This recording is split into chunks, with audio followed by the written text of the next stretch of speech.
baadhi ya raia wa nchini Kenya kushiriki na wao katika hayo maandamano ambayo yaliyopangwa kufanyika hiyo siku ya tarehe 29, kwamba na wao watakuwa wamejumuika, na nafikiri kwamba mmewasikiliza kwa makini sana na mkaweza kupata yale ambayo waliokuwa wakiyazungumza.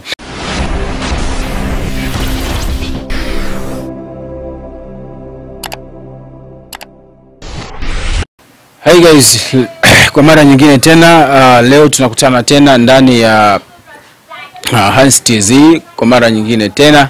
Kwa hiyo kama kawaida yetu tulivyozoeana kuweza kufanya discussion ya moja kwa moja, kuweza kuangalia yale yanayojiri ndani ya mitandao kwa ajili ya maendeleo ya taifa letu na kuweza kuyafanyia discussion ya pamoja na kuweza kupata majibu ya kimaendeleo ya taifa letu kwa ujumla. Haya, leo tumewaletea taarifa kutoka ndani ya mitandao, tuweze kuisikiliza wote kwa pamoja kuanzia mwanzo mpaka mwisho, tuwe wote. Tumeingia kama 30 na wakina Wanjiru nao wanaingia kule. Tunashukuru, tunapokelewa vizuri. Sasa huko tumeshaingia tayari. Tumeingia. Kodi ni mbili, nataka niwapatie zingine. Jamaa wa Arusha wametupa mwanga. Walimu watakao kwenda kusimamia uchaguzi nyumba zao zisibaki salama. Lengo tunataka waandamane na wao. Wakionekana wako kwenye vituo vya kula, sisi tunarudi nyumbani kwao. Mwalimu yoyote, hii naomba irekodiwe iende hata YouTube wapate taarifa mapema, wasilaumu mtu. Mwalimu yoyote anayekwenda juu ya hii swala anakwenda kusimamia uchaguzi. Mimi nimeshasema kila siku, niko na mama zangu huku, baba ni Kenya, nyumbani ni kwa mama sio kwa baba. Mimi nitajita Mtanzania juu ya hali ya kwamba mama ametoka Arusha. Nitasimama kidete na Tanzania mpaka sekunde ya mwisho. Walimu yoyote atakayesubutu kwenda kusimamia uchaguzi kesho kutwa, ajue vifaranga vyake nyumbani haviko salama, ajue kinyumba chake hakiko salama, ajue kitv na kigodoro atakuja kulia, abaki nyumbani kama hawezi kuandamana. Kwenye kituo cha uchaguzi asisubutu kwenda. Onyo kali, tena irekodiwe iende kila sehemu. Walimu wanapekee walimu wenzao. Tumetoka Kenya, tumekuja kwa ajili ya wapumbavu wachache tu. Lengo heshima ipatikane East Africa. Na huko Uganda, Aki nasema Waganda hawajui Kiswahili juu kama vile tunasema si Swahili yetu. Swahili ya Tanzania na Kenya iko vizuri, tutajuana tu. Hao Baganda wa kutoka kwa Museveni tutagawagawa, watabaki vipande vidogo. Kwa wakikimbiza barabarani, tunakimbilia kwenye nyumba za walimu walioenda kwenye kusimamia hizo chaguzi. Tumkute mwalimu amekaa nyumbani, tumkute mwalimu anasimamia kula.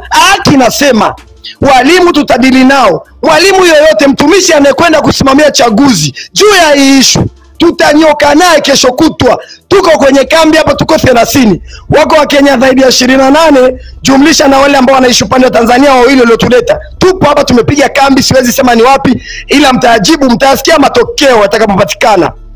Tanzania ni yetu, Kenya ni yenu. Sisi wote ni ndugu. Ukija huku nyumbani wanafanya biashara wa Tanzania wengi sana. Ukija huku nyumbani Tanzania wa Kenya wapo wengi sana. Tunasema tutapambana mpaka tone la mwisho, kama Nyerere alivyosaidia Afrika, na sisi tutasaidia Tanzania hivyo. Aki nasema mwalimu yoyote, narudia, mwalimu yoyote akasimamia uchaguzi aache watoto nyumbani, atakiona cha moto. Aidha aje kwenye maandamano aseme niko na nyinyi. Tusimuone kwenye vituo vya uchaguzi. Yaani atudili na mwalimu ambaye hajakosea. Anayetukosea sisi, tumemwona kwenye kituo, tunaenda kama kupiga kula, tutamchola sura yake, tutamwangalia.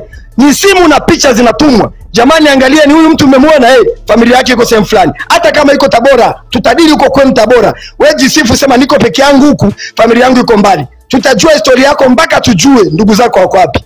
Tunataka tukuone umeandamana na sisi, tutetee mshahara wako, tutetee nyumba ya kuishi, makazi bora. Na hata polisi mjinga msenge anang'ang'ana kutupiga risasi akati sisi tunataka mshahara ongezewe. Hivyo 200,000 200,000 unapewa leo, kesho na kesho kuto unalia njaa tu, unakufa unazikwa kama mbwa. Tunataka polisi wawe na maisha mazuri, ndio maana tunapigania haki. Wewe polisi msenge unashika bunduki unapiga raia, tutakunyonya kamasi, tutakung'ata pua. Aki walai juu ya issue, tutanyonya kamasi za polisi mmoja. Tunakuja 30, wewe una bunduki moja, tunanyang'anya bunduki, tunakutafuna. Juu ya hasira tulionayo, watakiona walai. Nashuka apewe maiki mtu mwingine. Kenya tumeingia tuko 30 upande wa Arusha huko. Ila nyumba kwa nyumba ya Mwalimu siku mbili hizi hawawezi kutupata tulipokaa. Siku mbili hizi, siku moja mbakia. Usiku wa kesho kutwa tunaingia mzigoni. Tupo Wakenya tumeingia. Wakenya tumeingia tayari. Wakenya tumeingia. Muwe na imani. Tutawatia moyo Tanzania. Litawaka dude zaidi ya South Africa. Haya, kama tulivyoweza kusikiliza hizo sauti ambazo zinatoka ndani ya mitandao.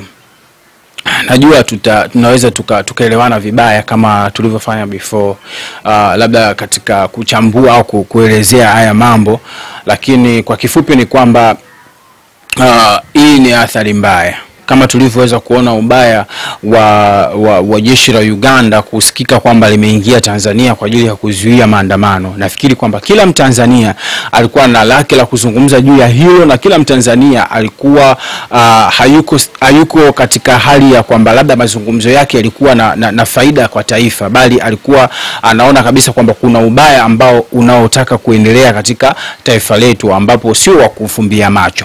Kwa hiyo sasa, na hili nalo naomba tulione kama hivyo lilivyokawa kwa swala zima la jeshi la Uganda kusikika kwamba limeingia Tanzania. Hili sasa limesikika kwa raia, baadhi ya raia wa nchini Kenya kushiriki na wao katika hayo maandamano ambayo yaliyopangwa kufanyika hiyo siku ya tarehe 29, kwamba na wao watakuwa wamejumuika, na nafikiri kwamba mmewasikiliza kwa makini sana na mkaweza kupata yale ambayo waliokuwa wakiyazungumza. Kwa hiyo hili hatuwezi tukalibeba tukaliona kwamba liko sawa. Hili sio zuri, kwa sababu sijawahi kusikia Mtanzania wakati wa maandamano akiwa wanaandamana nchini Kenya kwamba yupo Mtanzania ambaye alienda kushiriki haya maandamano, aidha kwa kuitana grupu za watu 10, labda watu 20, watu 30, bali waliwaachia wenyewe waandamane mpaka mwisho. Ingawa kwamba labda Watanzania tulikuwa tunahitaji wa Kenya wenzetu waweze kupata haki yao ambayo wanaostahili na waweze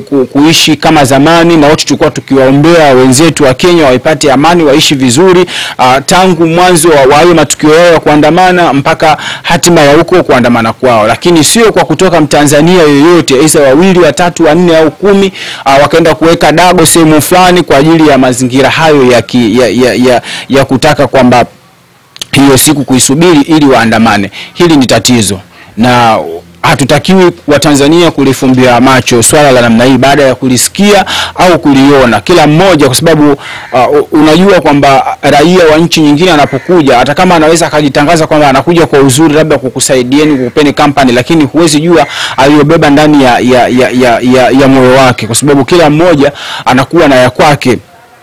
Katika mazingira kama haya unaweza kukuta kwamba baada ya hayo yatakayojiri mengine tutaweza kuyasikia, kwa sababu wao hawajabeba tu ile hali ya sembo ya taifa ambayo sisi tunayo, ambayo tunazungumza kwamba sisi ni watu ambao tunapendana, watu ambao tunadumisha amani na mambo mengine. Unaweza kukuta kwamba na wao wamekuja aidha ni kama agents ambazo wanaweza wakafanya kitu chochote ndani ya taifa letu ambacho kiko tofauti na sisi. Kwa hiyo hili swala sio la kulifumbia macho. Sasa mimi nilivyolisikia nikaamua niwasikilizeni na wenzangu ili tuweze kufanya mjadala wa pamoja juu ya tukio kama hili. Je, linastahili kuwepo? Kwa sababu naweza mimi nikazungumza alafu wenzangu mkaniona kwamba mbona umezungumza hivi, sijui nini, labda umehongwa na mambo mengine. Lakini kuna mambo ambayo ni ya msingi yanatakiwa kujadiliwa na sisi sote kuweza kuyaangalia kwamba je, yanatunufaisha, yatatunufaisha au yatakuwa yana madhara. Kwa hiyo haya kwa kifupi, kwa mimi ninavyoona,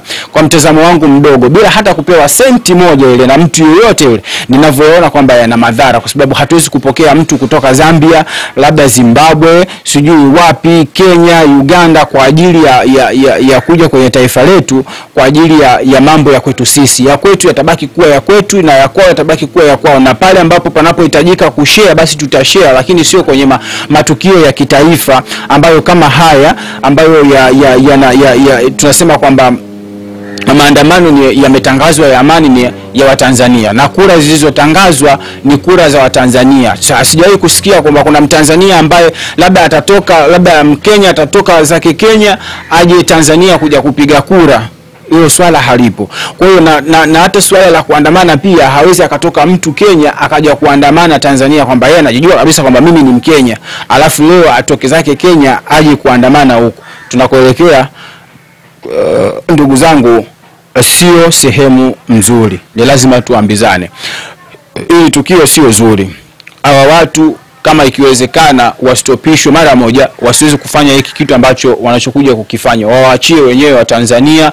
Kama polisi ni polisi wao na ni wenzao, kama ni matukio yatakayojitokeza, kama watakuwa wamefanya kweli iko kitu ambacho wanachotaka kukifanya, kama kuna matukio basi wakabili wenyewe wa Tanzania, wao wafanye kazi tu ya kuwaombea wa Tanzania na mambo mengine. Kama ni kura basi wapige wenyewe wa Tanzania, waache wapige wenyewe wa Tanzania, kwa sababu ni haki yao ya kimsingi kupiga kura, na ni haki yao kimsingi kama tulivyowahi kumsikia Mafwele akizungumza kwamba ni haki yake mtu kupiga kura, na pia ni maandamano pia ni haki yake. Lakini yeye alichokakataza kwamba haki zote kubebwa kwa siku hii moja, ndo alichokakiona kwamba kidogo kimeenda songo mbingo. Kwa hiyo sasa kwa kifupi ni kwamba Watanzania mnaelekea kwenye hivyo vitu ambavyo mlivyoamua kuvifanya, lakini kuna nyakati katika ufanyaji wa hayo mambo mnatakiwa muwe makini, kwa sababu sio wote ambao watakaongeni nyinyi mkono mataifa mengine kwamba wataunga mkono kwa hali njema. Mwingine anaunga mkono kwa hali mbaya.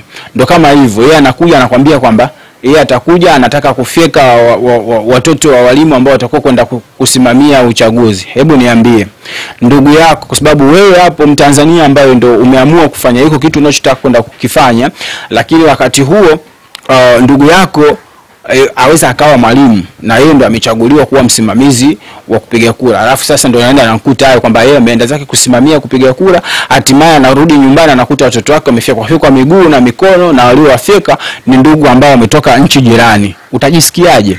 Jaribu kwanza kuvaa viatu kwa vya huyo mtu ambaye ndugu yake leo hii anamfika matukio kama hayo. Yaani kama vile tunavyohusianisha haya matukio ya utekaji kwamba eza mtu ametekwa na wake, alafu tunakuuliza kwamba hebu jaribu kwanza kuvaa viatu vya mtu ambaye ametekwa na ametekewa ndugu yake. Vijaribu wewe kuvivaa kwamba leo hii labda ni mtu ambaye anasaidia katika ukoo zako, anasaidia katika familia yako, alafu akawa ametekwa.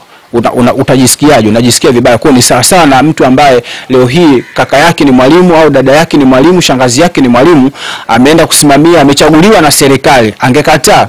Hawezi kukataa, kwa sababu hakuna mtu ambaye anaweza kuikatalia dola wakati imemwamulia kwamba aende akafanye ile kazi. Wakati ameamriwa na dola aende akafanye kazi ya yeye kwenda kusimamia kupiga kura, leo hii anakuta kwamba anarudi nyumbani anakuta familia yake wamefeka au yeye mwenyewe wamemkatakata miguu na mambo mengine. Unaona? Kwa hiyo sasa hivi vitu sio vizuri.